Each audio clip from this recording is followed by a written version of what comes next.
धाकड़ खबर, बेखौफ जुबान, बेबाक अंदाज। धाकड़ खबर के न्यूज रूम से मैं आपके साथ हूं अकरम रईस खान। 2019 के चुनाव का पहला फेज आपके सामने हो चुका है। 20 राज्यों की 91 सीटों पर कल मतदान हो चुका है। एक शख्सियत इस बार चुनाव में नहीं दिखाई दे रही है, जिसका नाम है लालू प्रसाद यादव। परसों सुप्रीम कोर्ट ने कहा कि हम आपको जमानत नहीं दे सकते हैं, जिससे साफ हो गया कि लालू प्रसाद यादव जेल में रहेंगे और 2019 के लोकसभा चुनाव में वो नजर नहीं आएंगे। मुझे लगा कि इस पर खबर होनी चाहिए। उम्मीद तो मुझे ये थी कि जो हमारा, जिसे खासकर मैं भोंपू मीडिया कहता हूं, उसके पत्रकार शायद प्राइम टाइम शो करें कि लालू प्रसाद यादव जैसी शख्सियत 1977 के बाद पहली बार, 42 साल बाद पहली बार ऐसा होने जा रहा है कि कोई चुनाव उनके बगैर होगा, तो इस पर एक प्राइम टाइम शो वो करते, लेकिन उन्हें करते हुए नहीं देखा। हम कुछ चीज़ें ज़रूर आपके सामने इस खबर में रखने की कोशिश करेंगे। मेरे साथ हैं इंटरनेशनल एक मैगजीन है कल्ट करंट, आप देख सकते हैं, गूगल पे करेंगे। 20 से 25 कंट्री के अंदर इनके सब्सक्राइबर हैं, लाखों की तादाद में उस मैगजीन को पढ़ा जाता है। उसके एडिटर हैं, नाम लिखते हैं श्री राजेश। बहुत सारे अखबारों में, बहुत सारी मैगजीन्स में लिखते रहे हैं, BBC वगैरह में भी काम कर चुके हैं। हमारा आपका जो है खुशकिस्मती मानिए कि धाकड़ खबर को टाइम दे रहे हैं और उम्मीद करते हैं कि अब शायद हर हफ्ते कंटिन्यू रह सके और इनके साथ हम एक प्रोग्राम अपना बना सकें। बिहार की पृष्ठभूमि से आते हैं, खुद सीवान के रहने वाले हैं, तो मुझे लगा कि इस खबर पर इनसे बात की जानी चाहिए। सर, पहला मेरा सवाल यही, 42 साल बाद पहला कोई ऐसा मौका देश में होने जा रहा है इमरजेंसी के बाद, जिसमें लालू प्रसाद यादव चुनाव में नहीं है। इसे आप कैसे देखते हैं और कैसे दर्शकों के सामने क्या रखना चाहेंगे?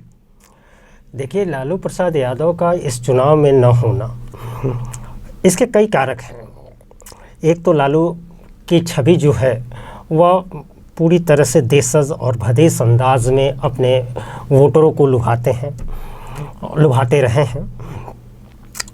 वह कितना वोट प्रतिशत में तब्दील होता है उनके जो राजनीतिक, उसको मस्खरापन कहिए या फिर उनके देशज अंदाज में वोटरों से अपने संवाद को कायम करने की बात कहिए, लेकिन अब हालात 42 साल में और आज में बहुत बदल गए हैं। लालू की लालिमा जो है, जो 95-96 में जो पूरे पीक पर थी, अगर उसकी तुलना आज हम अगर 2019 से करें तो लालू की लालिमा को एक तरह से कह सकते हैं कि खो गई है। अच्छा, यानी कि इस चुनाव में लालू अगर नहीं है तो भी कोई फर्क नहीं पड़ रहा, आप ये कहना चाह रहे हैं? भारतीय राजनीति के परिप्रेक्ष्य में देखें तो वास्तव में कोई फर्क नहीं पड़ता है। बिहार के परिप्रेक्ष्य में देखें, लेकिन अगर बिहार के और खासकर उनकी पार्टी जो राष्ट्रीय जनता दल है उसके परिप्रेक्ष्य में देखें तो लालू का न होना सबसे ज्यादा नुकसान अगर किसी को है तो वह राष्ट्रीय जनता दल को है। 2015 के विधानसभा के चुनावी आंकड़े हमारे पास हैं, जिसमें आरजेडी सबसे बड़ी पार्टी बनके उभरी, जिसमें बताया जाता है कि लालू प्रसाद यादव ने जो अपना खोया हुआ बेस वोट था वो वापस पाया, जिसमें नीतीश कुमार के साथ वो चुनाव वापस लड़े। उस सब के मद्देनज़र उसके बाद जो उपचुनाव हुए वो सब आरजेडी ने जीते हैं। नीतीश जब चले गए बीजेपी के साथ, तब भी आप कह रहे हैं कि लालू अपनी लालिमा खो चुके हैं, आज वो चीज़ नहीं है लालू की। देखिए, अगर आप इन चीज़ों को जरा गौर करें तो लालू के बारे में जो एक आम धारणा बनी है, कोर्ट केस है, जेल हुई, वो सारी चीज़ें हैं, लेकिन एक जब हमारे यहाँ करप्ट पॉलिटिशियन की बात अगर हम कहते हैं, बात आती है, तो आज की जो नई जनरेशन है जो इस 2019 में पहली बार मतदान करने जा रही है, उसके नज़र में सबसे पहला नाम अगर आता है तो वो लालू का आता है। वो 1.5 करोड़ वोटर है और इसके अलावा पूरे देश में 90 करोड़ वोटर है। वह 1.5 करोड़ वोटर है जो पहली बार वोट देने जा रहा है, उसके ध्यान में ये आता है। ठीक है, यह एक फैक्टर है, लेकिन इसके अलावा और भी बहुत सारे फैक्टर हैं।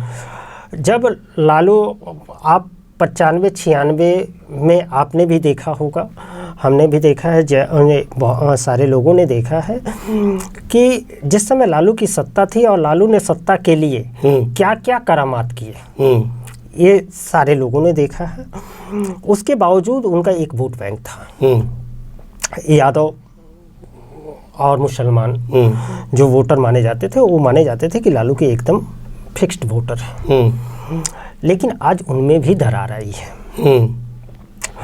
जो यादव वोट है, वह यादव वोट इतने सालों में 4 दशकों में 4 दशक की उनकी राजनीतिक करियर को देखें अगर आप लालू यादव की, तो उन्होंने जिस वोट बैंक को लेकर सामाजिक न्याय का झंडा बुलंद किया था, वहाँ से लेकर आज तक अगर आए तो इन 4 दशक में 2 पीढ़ियाँ, 2 या 3 पीढ़ी, 40-42 साल में 2 पीढ़ियाँ तो आई जाती हैं, आ गई हैं। और इनमें जो भावना उस समय थी उससे बदलाव आए हैं। सर आप थोड़ा भावनाओं पे जा रहे हैं, मैं थोड़ा समझना चाह रहा हूँ, ठीक है, थोड़ा सा उस चीज़ पे अगर आप आए। मैं कह रहा हूँ लालू प्रसाद यादव की अनुपस्थिति में 2019 का चुनाव होने जा रहा है, तो हम किन किन चीज़ों को मिस करने जा रहे हैं? जैसे कि आपने एक जिक्र किया कि जो उनका वोट बैंक था वो खिसक चुका है, तो यहाँ मेरा सवाल है आपसे कि अगर लालू होते बाहर तो क्या उस वोट बैंक को जोड़ पाते? बिल्कुल जोड़ पाते। और लालू में का नेतृत्व एक करिश्माई नेतृत्व तो है ही। तो फिर तो लालू की लालिमा इसका मतलब बरकरार रहती है अगर वो बाहर रहते? लालू वो 1 मिनट, इसको थोड़ा सा और एक करके देखना चाहिए जी। एक बात है कि जो परिवर्तन एक अपने रॉ में होता है, वह परिवर्तन तो लालू चुनाव मैदान में रहते तब भी होता। वोट बैंक जो ये है, जो जातिवाद के जकड़न से थोड़ा सा उबर चुके हैं या जो प्रोग्रेसिव विचार रखते हैं, हो सकता है वो उनके वोट बैंक न रहे, लेकिन वह तबका बहुत थोड़ा सा है जो यादव होने के बावजूद, मुस्लिम होने के बावजूद अपनी अलग वैचारिक पृष्ठभूमि रखता है, सोचने एक रखता है, जातिवाद से ऊपर उठ के। लेकिन वो चंद लोग हैं, लेकिन वो बहुत बिहार और यूपी की और राजस्थान की राजनीति में अगर आप जातिवाद को छोड़ दें तो मुझे लगता है राजनीति खत्म हो जाएगी। वही बात मैं कह रहा हूँ कि वो बहुत छोटा सा आकार है उसका। लेकिन जब लालू अगर बाहर होते तो जो पूरा उनका जो वोट बैंक है उसको वो समेटने में सक्षम थे, लेकिन उनके जो वारिस हैं, हाँ, वो नहीं समेट पा रहे। मैं आऊँगा उस चीज़ पे, मैं बात करना चाह रहा हूँ। तो लालू की अनुपस्थिति में एक चीज़ ये रहेगी कि लालू का जो एक परंपरागत वोट रहा है वो बिखरेगा। नंबर दूसरा, क्या मीडिया भी उदासीन नहीं रहेगा? क्योंकि जैसा आपने देखा 2015 के विधानसभा चुनाव में लालू ने कहा कि मोदी को बधिया कर देंगे। वो जो इस तरीके के डायलॉग देते हैं, मस्करापन दिखाते हैं, तो मीडिया भी कहीं ना कहीं इस बार मिस नहीं करेगा कि लालू के बोल सुनने को नहीं मिल रहे हैं। और लोग भी पूरे देश के अंदर, ठीक है राजनीति उनकी बिहार में है, तो लेकिन लोग क्या याद नहीं करेंगे? उसमें क्या कहेंगे? बिल्कुल, मीडिया का एक चरित्र होता है। हाँ। और मीडिया और आज के ज़माने में जब हम इलेक्ट्रॉनिक्स चैनल और वेब की दुनिया में हैं, ऐसे में मीडिया का भी एक बाजार है और मीडिया वैसी चीज़ों को चुनता है जो उसको टीआरपी दिला पाती है, या जो जिसको लोग ज़्यादा चाव से, टीआरपी का तो बहुत बड़ा मुद्दा है लालू, हो जाता है। तो लालू एक ऐसी शख्सियत है कि जो हमेशा से ही मीडिया के लिए एक कैची रहे। आप थोड़ा आगे चलते हैं इसी में। नीतीश कुमार को बेनिफिट होगा लालू के अंदर रहने का, निस्संदेह। और लोगों का चर्चा ये है पूरे सोशल मीडिया पे आप देखेंगे कि साजिश के तहत, क्योंकि महागठबंधन की सबसे पहले बात पूरे देश में अगर किसी ने की थी तो लालू ने की थी, इसलिए लालू को जेल में फंसा दिया गया और अब जमानत पे बाहर भी नहीं आने दिया जा रहा, क्योंकि अगर लालू बाहर आएंगे तो एनडीए जो बना है नीतीश कुमार और नरेंद्र मोदी का मिलके, उसको नुकसान पहुंचेगा। तो क्या बेनिफिट पहुंच रहा है नीतीश कुमार को? लालू बिहार की जो राजनीति है, बिहार की राजनीति में अगर लालू का वोट बैंक खिसकता है तो उसका सीधा फायदा जो है वो नीतीश, जदयू और एनडीए गठबंधन को होने जा रहा है। इसीलिए उनको जमानत नहीं मिल पाई है, ये भी एक लोग चर्चा कर रहे हैं। चर्चा भले किया जाए इसको हम, लेकिन वो तो अदालत है, जमानत अगर देने लायक होता तो देती। हम नहीं कह सकते, लेकिन क्योंकि ये मामला अदालत का है और अदालत तो अपने ये कर सकती। उनकी अनुपस्थिति में उनके बेटे तेजस्वी यादव, जो छोटे बेटे हैं, उन्होंने अपना करिश्माई नेतृत्व दिखाने की कोशिश की है। जितने भी उपचुनाव हैं उन्होंने दिखाया, साबित करके दिखाया कि हाँ उनमें लीडरशिप की क्षमता है। तो आपको लगता है कि वो उपचुनाव थे, अब ये मुख्य चुनाव है, ठीक है, आम चुनाव है, इसमें तेजस्वी यादव करिश्मा दिखा पाएंगे? देखिए, तेजस्वी यादव को इतनी जल्दी जी आप उनसे ये उम्मीद अगर करते हैं कि वो लालू की जगह ले लें तो तेजस्वी के साथ अन्याय होगा। तेजस्वी के साथ ही नहीं हो। जो पारिवारिक मामला चल रहा है, अगर लालू होते तो शायद वो भी ना होता, क्योंकि तेज प्रताप यादव ने अपने कैंडिडेट अलग कर दिया। वो सवाल ही नहीं पैदा होता। लालू होते तो इस तरह के जो देखने में आया कि दोनों भाइयों के बीच अनबन हुई कैंडिडेट को लेकर या फिर मीसा भारती को लेकर, ये सब परिदृश्य सामने आते ही नहीं। थोड़ा मैं समझना चाहता हूँ, एक सेकुलर छवि जो है, हम देश के जब कुछ नेताओं को देखते हैं, शरद पवार को देखते हैं, हम बिहार से आते हैं लालू प्रसाद यादव को देखते हैं, उत्तर प्रदेश में मुलायम सिंह को देखते हैं, इन लोगों ने 77 के बाद, ये वो पीढ़ी थी जो पैदा हुई इमरजेंसी के बाद और जिनके सामने बाबरी मस्जिद को ढाया गया, ये बड़ा मामला हुआ। लालू प्रसाद यादव के हिस्से में आता है कि उन्होंने लाल कृष्ण आडवाणी को बिहार में घुसते ही गिरफ्तार कर लिया था। अब वो जो चीज़ उनकी थी, क्या लोग उसको भी याद करेंगे कि ऐसा एक सेकुलर नेता जेल के अंदर है, और वो भी उस दौर में जहां नरेंद्र मोदी की और भाजपा की सीधी सांप्रदायिकवादी राजनीति चल रही है, एक धर्म समाज के खिलाफ एक नफरत की राजनीति चल रही है, उस दौर में लोग ज़्यादा याद नहीं करेंगे लालू को? देखिए, इसे हम अपने देश की राजनीति की विडंबना कहेंगे कि जिस समय वास्तव में हमें सेकुलरिज्म को प्रमोट करने की ज़रूरत थी, मुद्दे तो सही उठाए गए, सेकुलरिज्म को प्रमोट करना, उसको बेहतर बनाना, ताकि हमारा एक डेमोक्रेटिक कंट्री है और इसके डेमोक्रेसी को और मजबूती मिले। लेकिन 77 के बाद जेपी और लोहिया के आदर्शों को लेकर जो लोग बाहर आए, उन्होंने खेती तो इसी की लेकिन फसल उन्होंने राजनीति की काटी। उनमें निजी स्वार्थ की चीज़ें जो हैं वह थोड़ा ज़्यादा सामने आई, और इसकी वजह से जो वो पैरोकार तो धर्मनिरपेक्षता के बने, सामाजिक न्याय के बने, लेकिन वास्तव में जितने ये में होना चाहिए वो नहीं हो पाया। आप ये कहना चाह रहे हैं जो वो दिख रहे थे वो नहीं थे, वो उतना नहीं परफॉर्म कर पाए। लेकिन एक चीज बताइए ना सर, एक चीज बताइए, मैं उस दौर में पला बड़ा हूं जब बाबरी मस्जिद को ढाया गया, मैंने नहीं देखी नफरतें, लेकिन 2014 से जब से गद्दी पर बैठे हैं नरेंद्र मोदी, देश के अंदर एक नफरत का अजीब सा माहौल है। मैं वहीं आ रहा हूँ। एक बात और, ये बात सही है, मैंने आपको अभी कहा कि जब ये लोग धर्मनिरपेक्षता या सामाजिक न्याय की बातें करते रहे, लेकिन जितनी उम्मीदें थीं उतना नहीं हो पाया। लेकिन यह भी उतना ही सच है कि 75, 76 और 77 के दौर में या उससे पहले अगर बिहार के परिप्रेक्ष्य में ही बात करें तो वहाँ सवर्णों का एक दबदबा था, सामाजिक जो पृष्ठभूमि है उसमें दबदबा था, और ओबीसी या फिर अनुसूचित जाति के लोगों की क्या वो जातिवादी बात आप ले जा रहे हैं, मैं उस पर नहीं जा रहा हूँ। मैं आ रहा हूँ।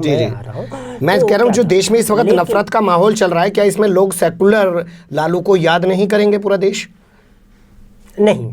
नहीं याद करेगा? नहीं याद करेंगे। पूछिए क्यों? हाँ? इसका एक बात है, बिल्कुल सीरियस है, अपना कर दे रहे हैं, कोई याद नहीं करेगा लालू प्रसाद यादव को। लालू यादव को मैं तो ये कहता हूँ जिस वक्त ये लोग नहीं रहेंगे इस देश में, खुदा उनकी उम्र लंबी करे, तो लोगों को तब एहसास होगा कि लालू प्रसाद यादव क्या शख्सियत थे। नहीं, मैं बता रहा हूँ, मेरा जो आकलन है, लालू यादव के जो पॉजिटिव कार्य हैं, उस पर उनके जो देशज और भदेश तरह के जो बयान रहे हैं या उनकी जो राजनीतिक गतिविधियां रही हैं, उसको लेकर उनके जो अच्छे कार्य हैं वो दब से जाते हैं, और जब तक उन दबे हुए कार्यों को उनके ठीक, आप कार्यों की बात कर रहे हैं, मैं थोड़ा राजनीति पे आ रहा हूँ सर। एक तरफ राजनीति है नरेंद्र मोदी की और उसके सामने एक राजनीति है लालू की। अगर आप इसकी तुलना करें तो कहाँ पाते हैं लालू प्रसाद यादव को? क्योंकि लालू प्रसाद यादव ने तो कभी दंगा भड़काने की कोशिश नहीं की, कभी लोगों को भड़काने की कोशिश नहीं की। नहीं, उस लिहाज से अगर आप देखें, तो इस नफरत के दौर में आज तो लालू की अनुपस्थिति जो है वो ज्यादा नहीं महसूस की जाएगी। एक बात जरूर है कि आज का जो दौर है, जो सीधे एकदम यहाँ बिल्कुल राजनीति जो अब चल रही है इस वक्त नरेंद्र मोदी की नफरत वाली, उसको बिल्कुल नकार दे रहे हैं आप? नहीं, कि वो है ही नहीं देश में। नहीं, मैं बिल्कुल उससे नकार, क्योंकि आ नहीं रहे हैं उस पे शायद। मैं नरेंद्र मोदी की इस नफरत वाली राजनीति को बड़ी शिद्दत से महसूस करता हूँ, लेकिन इसी के साथ उस शिद्दत से उस कमी को भी महसूस करता हूँ कि इस नफरत की राजनीति को चुनौती देने वाला कोई शख्सियत नहीं है। अगर मैं आसान अल्फाज में कहूँ तो शायद आप ये कहना चाह रहे हैं कि कांग्रेस ने जैसे आज़ादी के बाद गांधी के विचारों को तो बढ़ाया, लेकिन नाथूराम गोडसे के विचारों को बढ़ने से नहीं रोका। ये आप कहना चाह रहे हैं? नहीं, कि अगर इन लोगों को काम करना था, ठीक है, आप सामाजिक न्याय के लिए काम कर रहे थे, सेकुलरिज्म के लिए काम कर रहे थे, तो आपको जो ये कम्युनलिज्म है इसके खिलाफ भी काम करना था। बिल्कुल करना था। ये लोग ये नहीं कर पाए। ये नहीं कर पाए और इसी का नतीजा है कि लालू जब लाल कृष्ण आडवाणी को जब रोके थे उस समय की परिदृश्य में और आज इन्होंने अपने सेकंड जनरेशन के उस विचारधारा के नेतृत्व को इन लोगों ने तैयार नहीं किया। सेकंड जनरेशन, ये बहुत बड़ी बात कही है। अब लास्ट टाइम पे आके अपने बेटे को जरूर आगे खड़ा किया है। लेकिन अभी जिस समय तेजस्वी आए या तेज प्रताप आ रहे हैं, इनका अभी राजनीति में अभी आना अभी हाल का है। अभी इन्हें बहुत कुछ समझना होगा। अच्छा, मैं जातिवाद पे आप बात कर रहे थे, मैं आपसे बहुत क्लियर सा पूछना चाहता हूँ। प्रियंका गांधी की राजनीति में एंट्री हुई, तमाम टीवी चैनल्स ने एक हंगामा खड़ा कर दिया, प्रियंका गांधी आ रही है, प्रियंका गांधी आ रही है। लेकिन जब लालू का बेटा तेजस्वी आता है तब तो इतना हंगामा नहीं होता जी। जब मुलायम का बेटा अखिलेश यादव आता है तब तो इतना हंगामा नहीं होता है। मान लीजिए कल को मायावती का भतीजा आ जाए तब इतना हंगामा नहीं होगा। तो क्या ये जातिवाद नहीं है? जो मीडिया में बैठे लोग हैं वो फेस देख के बात नहीं कर रहे कि वो सवर्ण से आ रहा है तो उसके बाद ज़्यादा गुणगान कर रहे हैं, वो दलित पिछड़ा है तो उसके बारे में ज़्यादा गुणगान नहीं कर रहे। नहीं, इसे आप कैसे देखते हैं? मैं बिल्कुल इससे आपकी बात से सहमत नहीं हूँ। अच्छा, लालू या मुलायम या और जो क्षेत्रीय छत्रप हैं, तो क्षेत्रीय छत्रपों के एक अपने दायरे हैं और राष्ट्रीय फलक पर जो नेतृत्व है उसका एक अलग दायरा है। आप नेहरू गांधी डायनेस्टी जो है उसकी आप मुलायम की डायनेस्टी से तुलना नहीं कर सकते या लालू के परिवारवाद से। किस लिए? कि वो सवर्ण समाज से हैं और ये पिछड़े जाते हैं और एससी हैं ये लोग, नहीं, इस वजह से। हाँ, क्यों भाई? नेता अगर आया, मायावती का भतीजा आया तो भी मीडिया ऐसे ही दिखाया। नहीं, मीडिया दिखाया। इम्पैक्ट जो होता है, देखिए लालू का इम्पैक्ट या लालू के परिवार का इम्पैक्ट अगर आप दक्षिण भारत में जाके देखें तो वहाँ उसका इम्पैक्ट नहीं पड़ता है। वो ठीक है, मतलब आप ये कहना चाह रहे हैं क्योंकि छोटी जाति से है तो इनको चोर चकार कहना आसान है। हाँ, ऊपर के लोग कितना भी बड़ा डाका डाल लें, हाँ, वो मान रहे हैं। मीडिया भी इसमें पक्षपात करता है और मीडिया जो स्पेस उनको देती है वो इनको नहीं देती है, वो स्पेस इन्हें नहीं देती। तो ये जाति की वजह से तो है, ये तो मानना पड़ेगा। नहीं, ये जाति नहीं, उनके क्योंकि मीडिया में एक वर्ग ही तो बैठा है ना। मैं तो बहुत सारे अखबारों में रहा हूँ, मीडिया को आप मुझे एक वर्ग ही लिखा, संपादकों में कभी एससी ओबीसी मुझे नहीं दिखाई दिए। एक वर्ग है। बताइए ईमानदार से बताइए, आपका तो बहुत लंबा अनुभव है। नहीं, देखिए मीडिया मानते हैं इस बात को? मीडिया में सब ब्राह्मणवाद की बात कही जाती है, लेकिन मीडिया के अभी इस पर हम मीडिया पर कभी बात अलग करेंगे, उसमें करेंगे, ठीक है। लेकिन अगर हम राजनीति की बात करते हैं तो राजनीति में आप वही एक बड़ा माइलस्टोन है। इंदिरा गांधी द्वारा आपातकाल लगाए जाने के बाद पूरे देश में क्षेत्रीय राजनीति, एक नई राजनीति जो पैदा हुई थी तो वो क्षेत्रीय राजनीति हुई तो उसका प्रभाव क्षेत्र भी क्षेत्रीय विशेष में ही रह गया। चलिए, आपने राजनीति की बात की, राजनीति के चश्मे से थोड़ा समझ लेते हैं कुछ चीज़ों को। आपने मीडिया की बात की, जिस वक्त लालू सत्ता में होते हैं बिहार की, तो बिहार में जंगल राज चलाता है मीडिया, ठीक है साहब। लेकिन अब बीजेपी के साथ नीतीश कुमार हैं, वहाँ रोजाना मर्डर हो जाते हैं डबल। वहाँ मुजफ्फरपुर का कांड हमारे सामने आया, शेल्टर होम का, अब एक लाइन भी जंगल राज नहीं चलाता है। तो क्या आप इसे नहीं कहेंगे कि जो मीडिया में बैठे हुए लोग हैं वो देखते हैं कि बीजेपी साथ में है तो अब नहीं दिखाएंगे? इसी तरीके से बीजेपी जब पीडीपी के साथ चली जाती है तो मीडिया का चरित्र देख लीजिए, वो महबूबा मुफ्ती के बारे में उस तरीके से बात नहीं करता है, और अब बीजेपी अलग हो जाती है तो दूसरे तरीके से बात करता है। तो ये तो राजनीति में आप देखिए ना, मीडिया कैसे करता है। मीडिया को जी ये क्यों मान लेते हैं कि वह जो कहता है वो ब्रह्म वाक्य है? नहीं, हम ब्रह्म वाक्य नहीं मानते, लेकिन उसकी जिम्मेदारी तो है ना जी। आज अगर 2000 अभी आप थोड़ी देर पहले कहे कि 2014 के बाद जो माहौल बना है वह उसे सकारात्मक नहीं कहा जा सकता। तो जो माहौल बना है उस माहौल से मीडिया अछूता नहीं है। खैर, मैं लास्ट की तरफ चलता हूं क्योंकि हम लोग सोचते हैं 10 से 15 मिनट के अंदर अपने दर्शकों के सामने अपनी छोटी सी खबर रखें कोशिश के जरिए। मैं समझना ये चाहता हूं कि क्या लालू को वाकई में मिस नहीं करेगा मीडिया, बिहार के लोग, देश के लोग, और वाकई में जो सेकुलरिज्म के असल अंबरदार हैं जो आज नफरत की इस राजनीति में, वो लालू को कहीं मिस नहीं करेंगे। अभी हाल ही में एक किताब भी आई है लालू की, आपने पढ़ी हो शायद, गोपालगंज टू रायसेना। देखिए, नलिनी वर्मा की किताब का जो आपने जिक्र किया जी कि गोपालगंज के मैं बस उसके बगल के ज़िले से ताल्लुक़ रखता हूँ। जी जी जी। और कुछ साल पहले वह ज़िला एक ही था, जब छपरा बटा तो छपरा सिवान गोपालगंज हुआ, लेकिन वह पूरा क्षेत्र एक है। ठीक है। जिस परिवार से और जिस माहौल से लालू निकल के राजनीति के फलक पर आए, जो सफ़र उनका था, और जब हम आज एक सफ़र की बात करते हैं कि वडनगर के रेलवे स्टेशन से रायसीना हिल्स तक के सफ़र, अगर दोनों के सफ़र को तुलना करें तो मोदी के सफ़र से किसी भी मायने में कम संघर्षपूर्ण लालू का सफ़र नहीं रहा। बस ये है कि उनके पास मार्केटिंग करने का धंधा बढ़ गया है। लेकिन मोदी के पीछे एक ऐसा संगठन है जो कारपोरेट भी है, संगठन भी खड़ा है, संगठन है जो चलते हैं आखिर की तरफ, थोड़ा सा संसाधनों से पूरा है, पूरा परिपूर्ण है, पैसा भी है उनके पास। मैं ये समझना चाहता हूँ, तो बिहार अगर नतीजे आए तो उस नतीजों में कंपेयर किया जाएगा कि लालू की अनुपस्थिति में नतीजे कैसे रहे? बिल्कुल किया जाएगा, कंपेयर करें। चलिए, बहुत शुक्रिया। छोटी सी कोशिश थी, मुझे लगा आपके सामने आनी चाहिए। बहुत सारी बातें हो सकता है अधूरी रह गई हूँ, फिर किसी और मुलाकात में पूरी करेंगे, क्योंकि हम वक्त की कमी की वजह से सारी चीज़ों को समेटने की कोशिश करते हैं। कैसी लगी आपको हमारी ये कोशिश? कमेंट्स के रूप में आप लोग अपनी राय दे सकते हैं, खबर को लाइक कर सकते हैं, चैनल को सब्सक्राइब कर सकते हैं, ज़्यादा से ज़्यादा हमारी खबरों को शेयर कर सकते हैं। फिर ऐसे ही किसी सुलगते हुए या उलझते मुद्दे लेकर हम आपके सामने होंगे हाजिर। फिलहाल अभी हमें दें इजाज़त।